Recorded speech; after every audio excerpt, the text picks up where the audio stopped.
The next one is psychological. Now, this is a little more tougher than the first one. Psychological barriers is to do a lot with your thoughts in your mind, because psychology is about the brain. It's about your thinking. It's about your way of thinking and thoughts. So psychological barriers essentially mean that we human beings, we all have some what we call stereotypes in our minds. Stereotypes can also be called prejudices. They can also be called biases. They can also be called fixed thoughts in our mind. Isn't it so? Think about it. We all have. Some have it less, some have it more, but we all have, because we are all human beings. We all have stereotypes. And we think. Many people think in South India, they only eat sambar and dosa. That's a psychological barrier. Many people in Northern India have this barrier, thinking in South India, they only eat sambar. No, it's not true. Many people think, or many people feel that certain parts of the country behave in a certain way. Many people feel certain parts of the world behave in a different way. Oh, Americans are like that. Oh, Europeans are like that. Oh, Africans, good. Africans are like this. In India, there is a feeling, in certain pockets of the country, there is a feeling that if it is a Negro, and especially from Nigeria, that means the guy is involved in drugs. Absolutely wrong stereotypes. Just because it is a picture projected by a movie, or you have heard something, or somebody has experienced something, it is a stereotype that is affecting you, and therefore that becomes a barrier. And when that person says something or does something, we tend to think about it in that way. I remember seeing a video the other day which showed an American mother sitting in an aircraft with her son, an absolutely Caucasian white American lady sitting with her two children on this side of the aisle, and a Sardarji comes and sits on this side. And as the flight is about to take off, the Sardarji takes his hand, puts it in a like that, and he says, Waheguru Ji ki Khalsa, Waheguru Ji ki Fateh. No, he's doing the chant, calling his Waheguru, and that's what Sikhs do, right? And this lady goes into a panic, and she calls the air hostess and says, either shift me from this place, or please shift this gentleman, because I think I'm not safe here. She takes a picture of this person, sends it to her husband saying, if something goes wrong with me, you should know who did it. And she feels this is just because he has a beard, she feels. Now that is a psychological barrier. These psychological barriers come to us from media, from different social medias, from what we see in movies, from what society gives us many times. And these are very important for us to overcome. Because remember, people are not generalized anywhere in the world. Good, bad, everything is there. And people are like that everywhere in the world. But this generalization is what becomes psychological barriers. And that is something we must overcome. Question, how do we overcome these barriers? Any thoughts, any ideas, anybody? Let me give you some pointers. First point, and this is very important for you as professional executives, because that's what you're going to be tomorrow. And you are going to hit the professional world. When you hit the professional world, you must understand that everybody in the professional world, no matter what caste, what creed, what gender, what religion, what color of the skin, that does not matter. Everybody has to be looked at and appreciated in equal terms. Very, very important. Just last couple of weeks ago, I was doing a cultural diversity workshop with a client of mine. It's a very large software company which has presence in Europe, America, Latin America, several parts of the world. And we were doing a workshop on inclusivity, because we have to teach people today how to accept a colleague who comes from a different geography, a colleague who comes from a different race, or a different religion, or a different language, or a different ethnicity, and the behaviors are completely different. It's very, very important that we develop the understanding and the respect, because we have to overcome this. Because today, let me assure you today, what is happening, we are living in a digital world, and in this digital, what is happening, organizations are becoming boundaryless, and you might have to work in any geography across the world, and you might have to work with who knows what different races of people across the world. Very, very important, therefore, to overcome these psychological barriers. And you can do it by doing 2-3 simple things. Number one, be empathetic. Use empathy. Empathy is your ability to understand people's feelings. You got to be able to see what they see, to hear what they hear, to feel what they feel. That is empathy. When you can feel like them, when you can see like them, when you can hear like them, that's when you will understand them. And that's when you will be able to overcome these psychological barriers. Very important. Number two, very important, is mutual respect. Now, this is very important in corporate world, in business also, and it's a very, very important tool for communication, that no matter what the person is, no matter at what level of hierarchy, whether he's the person who cleans the toilet or whether he's the CEO of the office, CEO of the company, whatever gender, whatever ethnicity, whatever race, religion, caste, creed he comes from, there has to be respect for the other human being. Because the moment you work with respect, what happens? You become more patient with them. And you start looking at it with empathy.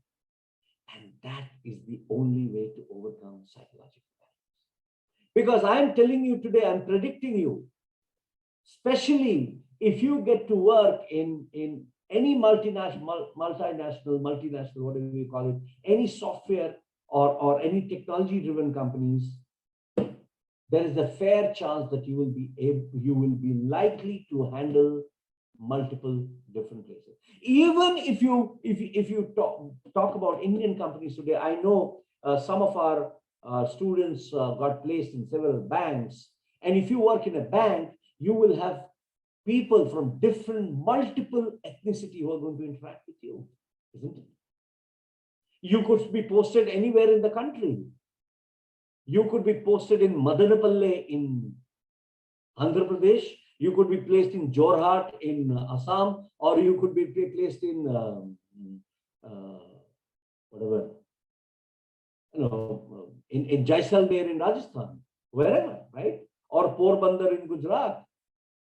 So we must therefore, very important to overcome psychological barriers, treat people with empathy and respect so that we are able to see it their way, hear it their way, feel it their way. And that's when we are able to overcome psychological barriers and become better in our communication with people. Okay. Next is physical barriers. I'm not going to spend too much time in physical barriers, because physical barriers are very easy to identify, very easy to remove. A physical barrier could be this right now. We are sitting probably miles away, because you are joining this session from different parts of the country today, and I'm sitting in one part of the country, and this is a physical barrier. And tomorrow, if the pandemic ends or if situation becomes normal, we will overcome this physical barrier. Another physical barrier could be, the network, wherever you are, you could have a network issue. Your internet bandwidth could be low, and therefore my voice, when it gets digitized and reaches you, you might have a little bit of a physical barrier in hearing me. So how can you overcome? You probably need a better internet router or a better internet service provider who will give you a much better bandwidth. So physical barriers are pretty easy to identify, very easy to overcome also. All right, understood? Next comes attitude barriers. Now, attitude is one of the most important things that we must develop in this world. Because I tell you, you can have an attitude of an optimist. You can also have an attitude of a pessimist, right? You could see things in a positive way. You could also see things in a very, negative way. It's called your attitude towards life. And this attitude also, to some extent, comes within us through many times society around us.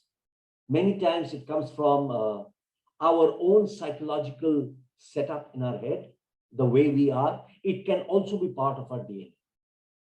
So we need to recognize.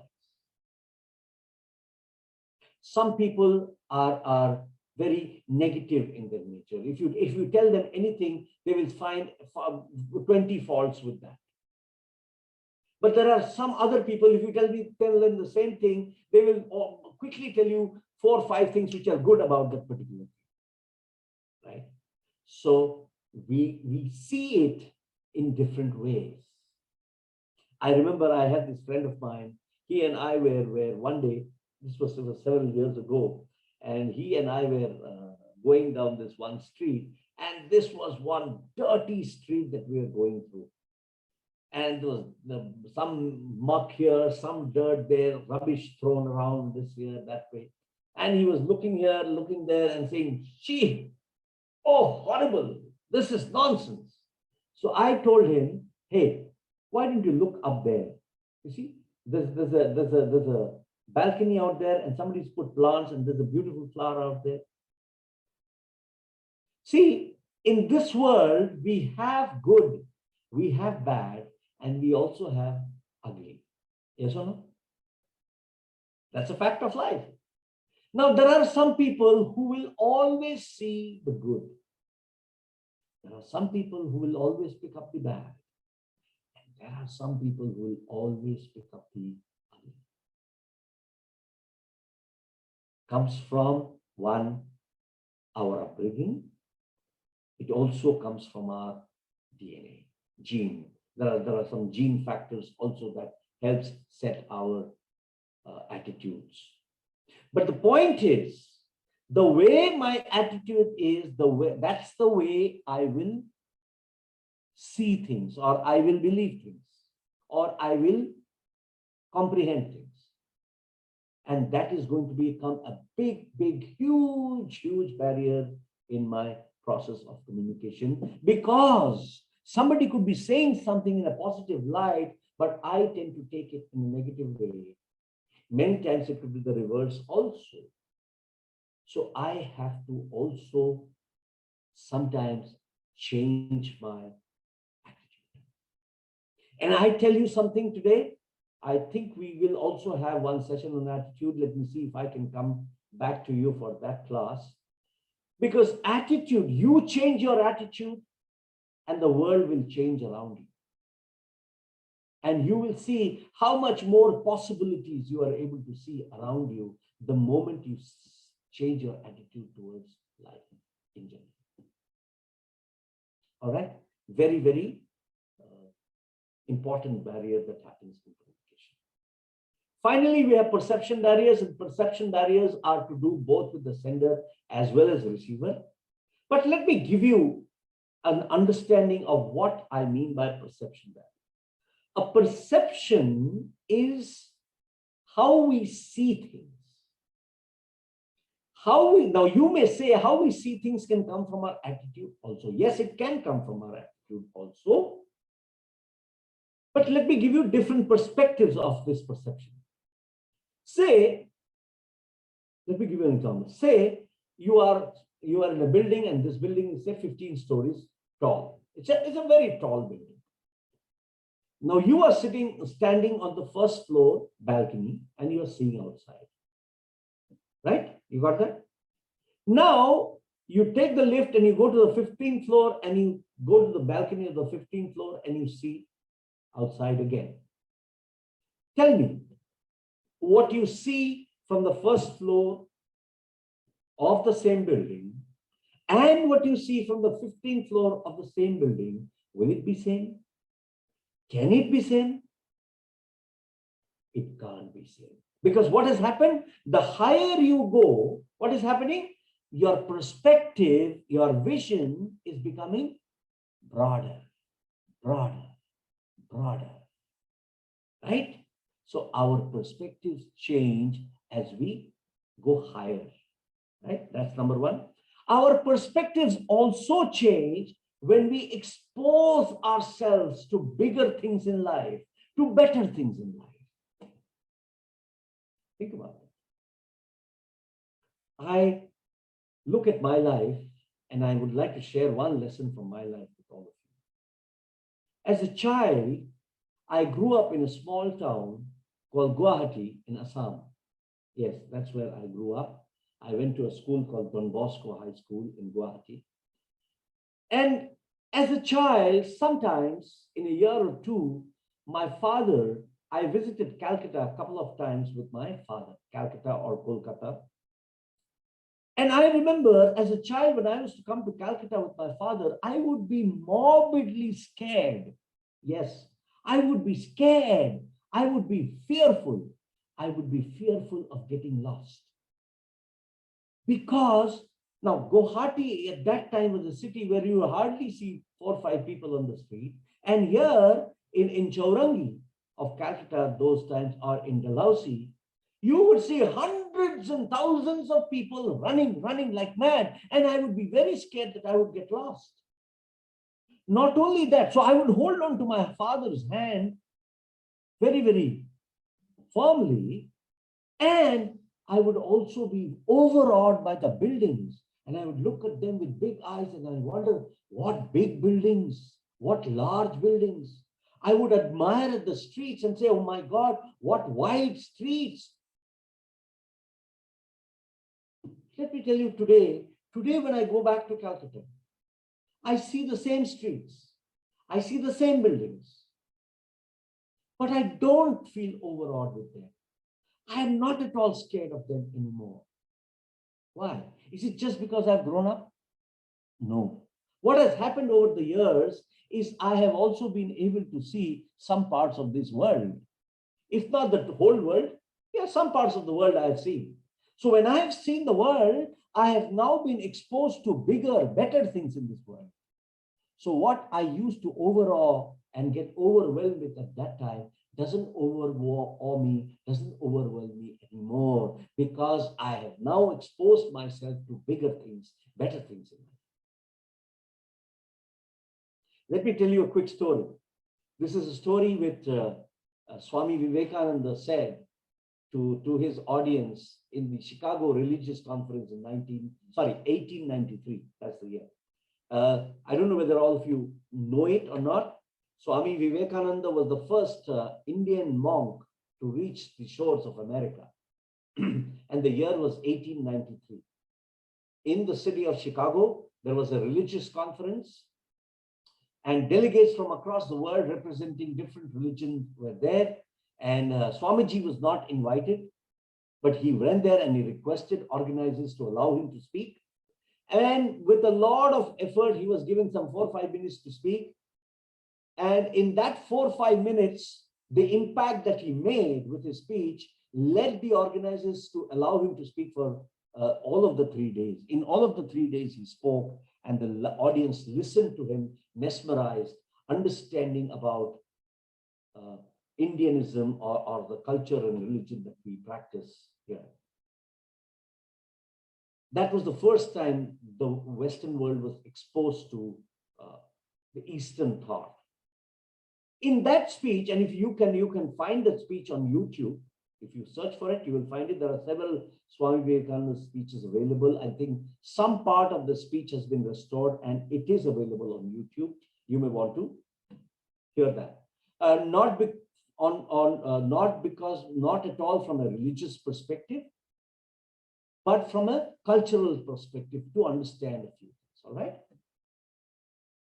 So in that particular speech, he first made an impact when he called Americans brothers and sisters, because every speaker after speaker was coming up on stage and they were calling and they were addressing the audience as ladies and gentlemen. So when Swamiji stood up on stage, the first thing he said, brothers and sisters of America. And that created the huge impact. Anyway, that's another story. So this story he says there, and he says, there was at one time a well. You know a well? Kuan. In Bangla, we call it an idara also. Idara, kuan, well, from which you draw water. So there was this large well, and inside this well lived a frog. And this frog was born inside that well, and he had lived all his life in that well. Okay?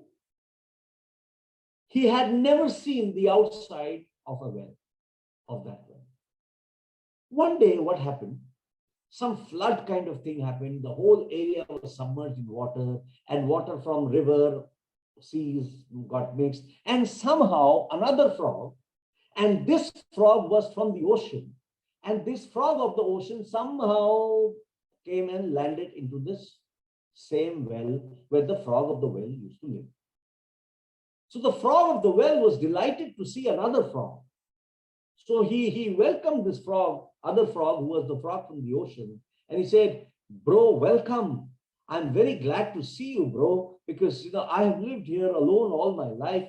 And I'm so delighted to have you as a friend here and as a companion here. So the frog of the ocean said, thank you very much for welcoming. And they kind of thought they'll become friends. So the frog of the well now asked the frog of the ocean, my friend, where are you from? So the frog of the ocean replied and said, I am from the ocean, brother. Ocean? Asked the frog of the well. How large is the ocean? And what he did, as he asked the question, how large is the ocean? He jumped from one end of the well to the other end of the well, and he said, is it this big? Now imagine the predicament of the frog of the ocean. Now, how does the frog of the ocean explain the size of the ocean to the frog of the well? Very difficult, no? That is what I mean by perception. Perception is what you see, what you have exposed to, what you have experienced in your life, and those create your perceptions, and those perceptions can sometimes become barriers. So supposing you have somebody who has come to you and is talking about rocket science, and you have no idea what rocket science is, you will probably think in your mind, this guy is giving me absolute nonsense, because in your perception, it doesn't make any sense to you of what the person is saying. But the moment you expose yourself to that subject, whenever you expose yourself to that particular realm of experience, you start understanding and you say, oh my God, this is what the person meant. I was not able to understand because my perception was not clear in this matter at that time. Do you see how perception becomes a big barrier? Now, how do you overcome that again? Perception barriers also can be overcome by asking questions. Remember, there is tremendous power in questions. Because questions, when you ask, they give you information. And information is what turns into knowledge when you are able to connect the dots. Today, what is happening across the world, and this is not just in India, but across the world, governments, politicians, political parties don't want us to ask questions. Because if we ask questions, they feel uncomfortable. But I tell you, a wise man always asks questions. We never assume things, We ask questions because questions give us information, and information is what gives us power of knowledge. Every information is knowledge. What else is knowledge? Tell me. When you read a book, when you go through a textbook, when you go through a concept, when you walk through a model, what do? You learn. And you learn what? You gather new information. And that is what is knowledge. Perception barriers are overcome when you open yourself to more knowledge, when you become a seeker of knowledge and you are asking a lot of questions.